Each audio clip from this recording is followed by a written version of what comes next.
कितना अच्छा बदलाव। कोयम्बटूर के पीएसजीआर कृष्णामुल नर्सरी और प्राइमरी स्कूल में पढ़ने वाली 5वीं कक्षा की ये छात्राएं क्लास में बैठे रहने के बजाय स्कूल के बागीचे में काम कर रही हैं।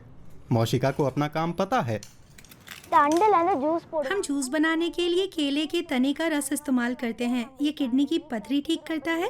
केले के पत्ते खाना सेहत के लिए अच्छा होता है। इन पौधों के अंकुरित बीज एक एनजीओ ने दान किए थे।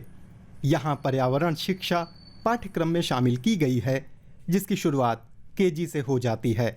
इस तरीके से वो जो पढ़ते हैं उसका व्यावहारिक इस्तेमाल भी सीखते हैं, साथ ही पर्यावरण के प्रति जागरूक भी होते हैं। हमारे लिए भी इस तरह पढ़ाना ज्यादा आसान है और बच्चे बेहतर ढंग से सीखते हैं।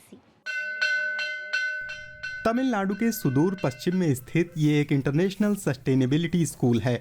डेनमार्क के फाउंडेशन फॉर एनवायरमेंटल एजुकेशन ने करीब 30 साल पहले इसकी अवधारणा विकसित की थी। भारत का सेंटर फॉर एनवायरमेंट एजुकेशन 2014 से साझेदार संगठन के रूप में शामिल है। पर्यावरणीय शिक्षा को स्कूलों में लाकर उसे पाठ्यक्रम का स्थायी हिस्सा बनाने की कोशिश है। यहाँ के school international green flag award के लिए आवेदन कर सकते हैं। ये सम्मान स्कूलों में सस्टेनेबिलिटी बनाने के लिए दिया जाता है। अभी तक तमिलनाडु के 10 स्कूलों ने हिस्सा लिया है। आमतौर पर वो 5 थीम्स पर काम कर रहे हैं, जिन्हें इंडिया ग्रीन स्कूल्स प्रोग्राम के तहत चिन्हित किया गया है।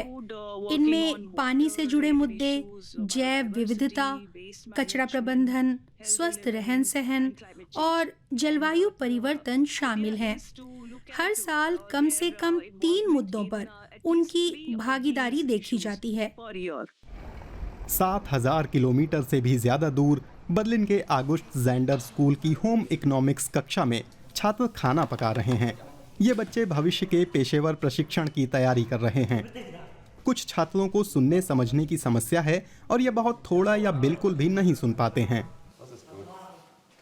ये छात्र जितना मुमकिन हो सके जैविक और स्थानीय चीजें ही इस्तेमाल करते हैं। पर्यावरणीय चेतना भी उनके पाक कला प्रशिक्षण का हिस्सा है।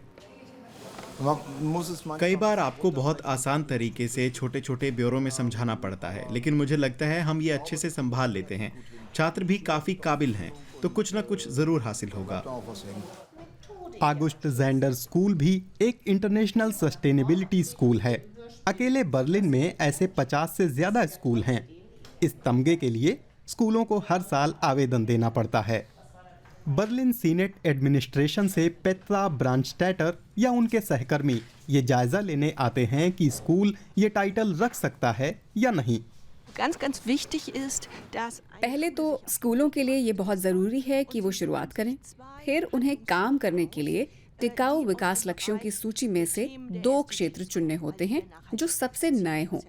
इसके साथ ही ये भी ज़रूरी है कि स्कूल उन लक्ष्यों की दिशा में पूरी तरह से कोशिश करें। प्रोजेक्ट के लिए स्कूल के पास विचारों की कोई कमी नहीं है। छात्रों ने हाल ही में ऊर्जा बचाने के सुझावों पर बनाई अपनी फिल्म एक प्रतियोगिता में भेजी है।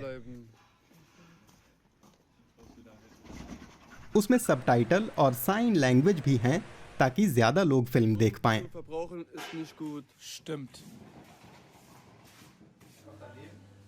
युवा भी पहल करने लगे हैं। वो अपने कैफेटेरिया में ऑर्गेनिक व्यंजन बेच रहे हैं, जिन्हें उन्होंने स्कूल की रसोई में पकाया है। पढ़ाई के हिस्से के तौर पर स्कूली बच्चे बड़े बागीचों की देखरेख भी करते हैं। वहां रहने वाले जानवरों का ध्यान रखकर बच्चे जिम्मेदारी उठाना सीखते हैं। ये हर दिन एक अंडा देती है, एक ऑर्गेनिक अंडा। बर्लिन भी जलवायु परिवर्तन के असर को महसूस कर रहा है। गर्मियां ज्यादा गर्म और शुष्क रहने लगी हैं। पहले की तुलना में बारिश भी कम होती है। तमिलनाडु के कोयम्बटूर शहर में भी हालात बेहतर नहीं हैं। पर्यावरण की पढ़ाई के कारण छात्र इसकी वजह समझते हैं। अंटार्कटिका जैसी जगहों में ग्लेशियर पिघल रहे हैं। इससे दूसरे देशों में बाढ़ आ रही है क्योंकि बर्फ पिघलकर महासागरों में पहुंचती है। कुछ साल बाद शायद हम वैसे नहीं रह पाएंगे जैसे अभी रहते हैं। यहाँ पर्यावरण शिक्षा पढ़ाई का एक मुख्य केंद्र है। ये छात्र दुनिया भर में सस्टेनेबिलिटी पर जागरूकता बढ़ाने वाले संदेशवाहक बन जाते हैं। ये विचार तमाम सस्टेनेबिलिटी स्कूलों का अनिवार्य हिस्सा है, लेकिन क्या ये शिक्षकों के लिए चुनौती है? मुझे उम्मीद है कि चुनौती के बजाय ये स्वीकृत अभ्यास बन जाए। हमारा लक्ष्य है कि विशेष ज़रूरतों वाले हमारे छात्र भी क्षेत्रीयता और मौसमी बदलाव को अनुभव कर सकें। वो दिलो दिमाग और हाथों से इन विषयों को समझ सकें। Sea level increases. दुनिया के 80 से ज़्यादा देशों में 60,000 से ज़्यादा पर्यावरणीय स्कूल हैं। उम्मीद है कि आने वाली पीढ़ी के लाखों छात्र पहले की पीढ़ियों के मुकाबले धरती के साथ बेहतर सलूक करेंगे।